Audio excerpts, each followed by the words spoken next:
जब आपकी बेटी टीन एज में पहुंच जाती है तो उसको किन चीज़ों की किन बातों की ज़रूरत है आज की वीडियो में मैं आप लोगों को बताऊंगी। वैसे तो आप सब बहुत ज़्यादा जीनियस हैं और सबको अपने वे में बहुत अच्छे से पता है कि किस तरह से डील करना है, लेकिन फिर भी अगर कोई बात जहन से निकल जाए तो मैं आप लोगों को बताना चाहूँगी ताकि आप लोग इस पे इम्प्लीमेंट करके अपने और बच्चों की ज़िंदगी खुशगवार बना सकें। अस्सलाम वालेकुम माय यूट्यूब फैमिली, उम्मीद है सब ठीक ठाक होंगे और ईमान की बेहतरीन हालत में होंगे। सबसे पहले तो ये टीन एज जो है वो ऑब्वियसली आप सबको पता ही होगा कि टीन एज होती है जो 13+ एज होती है और 13 से जो है 19 तक जिसके साथ भी टीन टीन टीन लगता जाए एंड पे तो वो सारी टीन एज होती है। तो ये 13 से लेके 19 तक की जो एज है ये टीन एज में कंसीडर होती है। अच्छा, ये सारी बातें जो है ना ये मदर्स के लिए हैं। अगर वो इस पे अमल करेंगी तो उनकी और जो बच्चियां हैं उनकी एक तो बहुत अच्छी अटैचमेंट हो जाएगी और बहुत अच्छे से वो अपनी ज़िंदगी को इंजॉय कर सकेंगी, माँ बेटी के रिश्ते को। So the first point is के बिला वजह की डांट मार ये सब नहीं होना चाहिए या रोक टोक। हर वक्त कुछ की आदत होती है कि बच्चों के उठने बैठने पे भी नोक झोंक और कोई काम करने पे भी टोकना, कहीं आना जाना है तो भी, कोई बच्चे खा पी रहे हैं तो भी, ये नहीं होना चाहिए। बेजा सख्ती आपने अपने बच्चों पे नहीं करनी है। हर वक्त की जो डांट डपट है ना वो बच्चों को वैसे भी दूर कर देती है और बच्चे फिर आपसे बहुत कुछ छुपाना शुरू कर देते हैं। और सबसे आपने जो मेन चीज़ है ना, आपने बच्चों को प्यार से डील करना है थ्रू आउट ही आपने बच्चे को हमेशा प्यार से डील करना है, वो चाहे फिर बेटा है या बेटी है। और जो ताकत प्यार में है ना, जिस तरह से आप लोग प्यार से बात मनवा सकते हैं या बच्चे के जहन में बिठा सकते हैं, वो जो है ना आप लोग गुस्से के साथ नहीं उसको कभी भी सिखा सकते और मार के साथ तो बिल्कुल भी नहीं। इसलिए मैं ये नहीं कह रही कि आप लोगों ने डांटना नहीं है, डांट सकते हैं, बिल्कुल डांट सकते हैं, लेकिन बेजा नहीं डांटना कि उठने बैठने पे हर वक्त क्रिटिसाइज़ करना, ये सोने का टाइम नहीं है, ये जागने का टाइम नहीं है, ये क्यों खा रही हो, ये नहीं था खाना, या ऐसे बैठ के खाना था, या इस तरह, ये चीज़ें नहीं होनी चाहिए।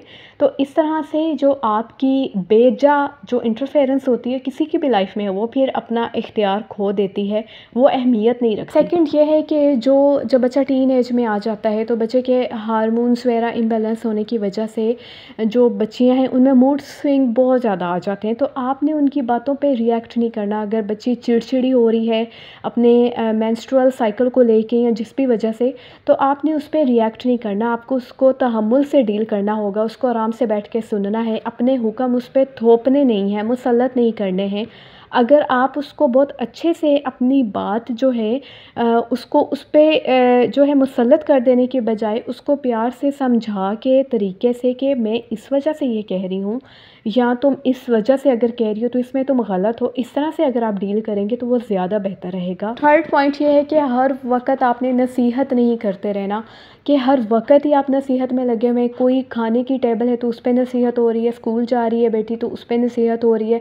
हर वक्त की जो नसीहत है ना वो इंसान को बागी कर देती है। तो आपने जो आपको अल्लाह ताला ने होल्ड दिया हुआ, जो इख्तियार दिया हुआ, उसका आपने बेजा इस्तेमाल नहीं करना।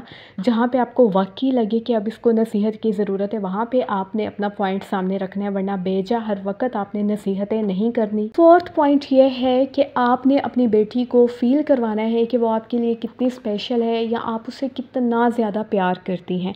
और ये सिर्फ ज़बानी कलामी नहीं होना चाहिए, आपने बाकायदा इस पर इम्प्लीमेंट करना है। अपनी बेटी को टाइम दें, उसको सुने कि वो क्या करती है, वो क्या चाहती है, उसके क्या ड्रीम्स हैं। और जब आप उसको टाइम देंगे, क्वालिटी टाइम उसके साथ स्पेंड करेंगे, तो आप लोग एक दूसरे से अटैच हो जाएंगी। फिर बच्चा अपनी हर बात माँ से शेयर करती है, उसको ये हेजिटेशन नहीं होगी कि यार अगर मैंने कुछ गलत किया तो माँ से डांट पड़ेगी, माँ को नहीं बताना। वो कुछ गलत भी करके आएगी, वो आपसे शेयर करेगी, आपके इल्म में होगा। और आप पे भी ये फ़र्ज़ है कि आप उसको आराम से डील करें, बजाय इस पे कि जितना भी बड़ा ब्लंडर उससे हो जाए तो आप उसको डांटें या कुछ भी करें। तो ये बहुत इंपॉर्टेंट है कि अपने बच्चे को स्पेशल फ़ील करवाना, उससे प्यार मोहब्बत करना कि जितना मैं तुमसे प्यार करती हूँ ना उतना मैं किसी से कर ही नहीं सकती। तो ये एक जो है बहुत बड़ा जो है कॉन्फिडेंस होता है औलाद के लिए माँ की तरफ से। ऑन दी अदर हैंड, अगर बेटी आपको आके अपनी सारी बातें बता रही है और आप उस पर रिएक्ट करें, गुस्सा करते जाएं कि ओहो ये भी क्यों किया, वो भी क्यों किया, ऐसे नहीं था करना, वैसे करना था, तो आप मुझे खुद बताएं कि क्या नेक्स्ट टाइम वो आपसे कभी शेयर करना चाहेगी, या अगर उसकी जगह आप खुद को रख के देखें। तो क्या आप कभी किसी ऐसे बंदे से कुछ शेयर करना चाहेंगे जिसे शेयर करने के बाद आपको डांट ही पड़े, चाहे आपने गलत किया ही है? अगर आप अपनी बेटी की बेहतरीन दोस्त बनना चाहती हैं तो आपको इन सारी बातों पे अमल करना होगा। 5th पॉइंट ये है कि जब आपकी बेटी टीन एज में पहुंच जाए तो सबसे पहले आपने उसका रूम सेपरेट कर देना है, जहाँ पे उसकी एक प्राइवेसी होनी चाहिए, जहाँ पे वो रिलैक्स अगर दिन में करना चाहे जब भी जो भी, तो वो इजीली लेट सके, उसे किसी किस्म की कोई हेजिटेशन ना हो अपने भाइयों से या अपने बाप से, या अगर जॉइंट फैमिली सिस्टम में रह रहे हैं तो किसी कज़न से या कुछ भी। सो आपने अगर आप लोग उसका रूम नहीं सेपरेट कर सकते, घर में स्पेस कम है, तो कम से कम आपने जो उसकी कबर्ड है, एक कबर्ड आपने उसके लिए अलग कर देनी है, जहाँ पे वो अपनी जो भी ज़रूरत की चीज़ें हैं जिनको वो ज़रूरी समझती है वो आराम से रख सके। और उसके बारे में सबको पता होना चाहिए घर में, अगर बाप है या भाई है, कि ये बहन की कबर्ड है, इसको हमने हाथ नहीं लगाना।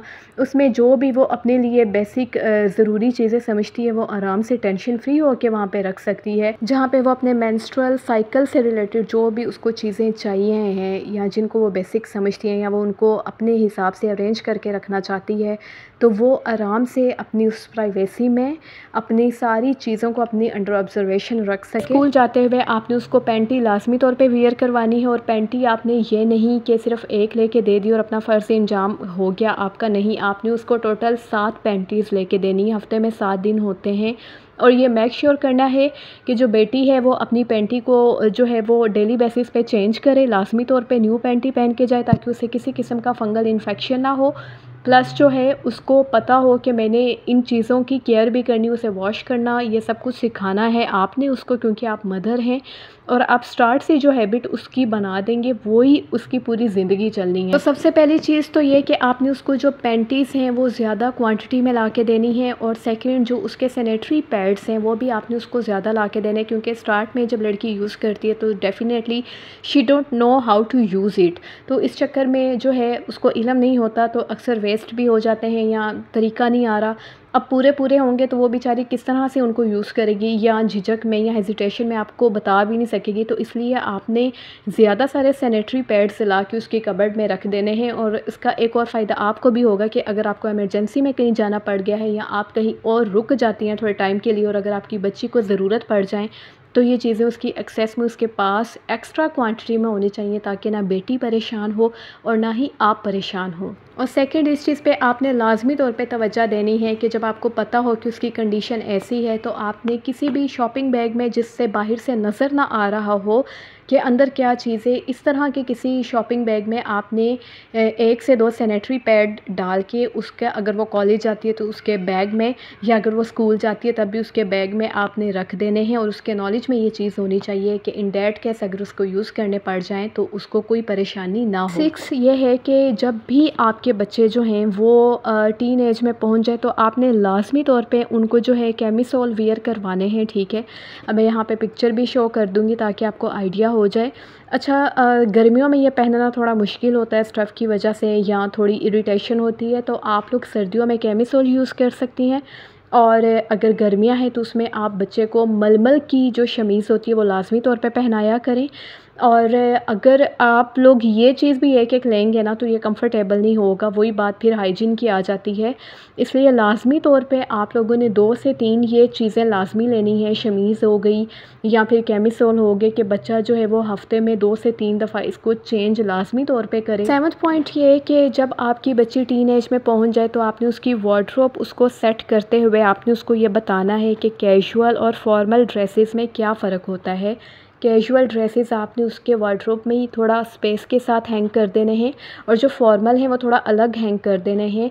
और जो फॉर्मल है वो पहन के जाएगी किसी ना किसी इवेंट पे या किसी फंक्शन पे, लेकिन कैजुअल ड्रेसिंग जो है वो घर में आम पहनने वाले कपड़े होंगे जो वो रूटीन में पहनेगी। ऐसा करने से आपकी बेटी में ड्रेसिंग सेंस आएगी, उसे आइडिया होगा कि फैंसी कपड़े मैंने कब पहने हैं, कैजुअल वेयरिंग में क्या क्या आता है, और ये चीज़ें उसको शॉपिंग में भी बहुत ज़्यादा आसानी पैदा करेंगी। होता है ना कि सम टाइम बच्चियाँ जो हैं बाज़ार में जाके फैंसी सूट जो हैं उनको लेने की ज़िद कर रही होती हैं कि मैंने घर में पहनने अच्छे लगेंगे।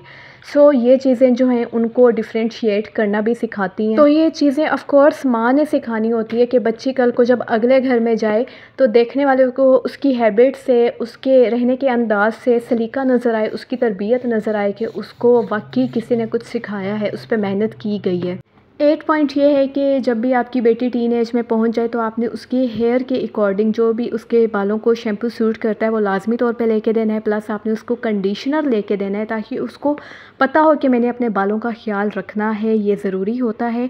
और साथ में आपने उसको सोप पे नहीं रहने देना, आपने उसकी स्किन टोन के अकॉर्डिंग जो भी बेस्ट फेस वॉश है या जो भी साथ में क्या कहते हैं सन ब्लॉक है वो आपने लाजमी तौर पर लेके देना है, ताकि उसको अपने ख्याल रखने का भी पता हो कि मैंने सिर्फ ज़िंदगी तो जीनी है। बेसिक तो उसको पता है कपड़े पहनने ओढ़ने का, ये सब कुछ खाने पीने का, लेकिन अपना स्किन का ख्याल रखना, अपने बालों का ख्याल रखना भी उसकी हैबिट्स में शामिल होना चाहिए।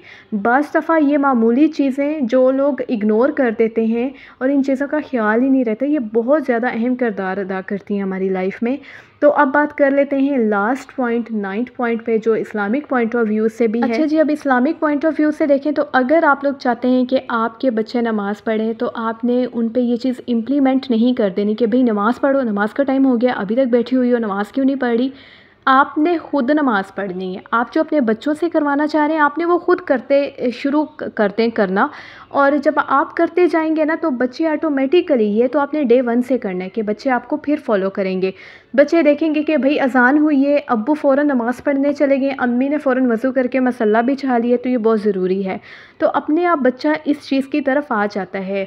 बच्चा देख रहा है कि माँ जो है डेली कुरान पाक पढ़ रही है, जो अब्बू जी हैं वो भी लाजमी तौर पे पढ़ते हैं, कभी इसको स्किप नहीं होने देते, तो मैंने भी लाजमी तौर पे कुरान पाक को पढ़ना है। इसकी मैं आपको एग्जांपल देती हूँ कि अगर अज़ान हो रही है, जो मदर हैं वो खुद टीवी देख रही हैं, जो फादर हैं वो अपने दोस्तों के साथ बिज़ी हैं और बच्ची को ये हुक्म दिया जा रहा है कि नमाज़ पढ़ो, तो it doesn't make a sense at all. साथ आपने उसको दीनी तालीम भी देनी है, उनको वाक़यात इस तरह के सुनाया करें, बचपन से ही सुनाया करें, जिससे बच्चों में जो है दीन के लिए लगाव पैदा हो। नमाज़ पढ़ने के जो है फ़ायदे गिनवाए जाएँ, नुकसानात से ज़्यादा नमाज़ ना पढ़ने के नुकसानात से ज़्यादा नमाज़ पढ़ने के फ़ायदों पे बच्चों को वाक़यात सुनाए जाएँ। रोज़े रखने के ना रखने के नुकसानात से ज़्यादा रोज़े रखने के फ़वाइद बताए जाएँ। दीन से मोहब्बत पैदा करने के लिए आपने जो अमल करने के फ़वाइद हैं वो ज़्यादा बताने हैं, नुकसानात कम बताने हैं, ताकि बच्चा ऑटोमेटिकली इस तरफ अट्रैक्ट हो। फिर आ जाती है बात पर्दे की। उसमें आपने ये करना है कि जब आपकी बेटी 7 साल से ज़्यादा उम्र की हो जाए तो आपने ये लाजमी करना है कि कोई भी स्टॉलर बाज़ार से इतने सारे मिलते हैं या नेट के फैब्रिक में कोई भी छोटा सा स्टॉलर आपने ले लेना है और बच्ची के गले में लाजमी तौर पे डालना है। इससे ये होगा कि अगर आप ये नहीं करेंगे तो एकदम से जब आप उसको बड़ा दुपट्टा पकड़ा देंगे कि अब तुमने बाहर जाते हुए ये लेके जाना है, तो वो उसके लिए एक तो कैरी करना मुश्किल होगा और दूसरा वो उसको ये पाबंदी नज़र आएगी। तो आपने ये उसको स्टार्ट में ही एक छोटे दुपट्टे से शुरू करवा देना है, ताकि बच्चे की जो है वो हैबिट बनती जाए और टीन एज में पहुंच के उसको दुपट्टा लेने में कोई मसला ना हो। सो आई एम श्योर आज की सारी बातें आप लोगों के लिए बहुत ज़्यादा इन्फॉर्मेटिव होंगी। अपना रखिएगा ख्याल, और अगर आपको वीडियो पसंद आई है तो don't forget to like this video और चैनल को सब्सक्राइब कर लीजिएगा। आऊँगी मैं नेक्स्ट वीडियो के साथ। फ़ी अमानिल्लाह।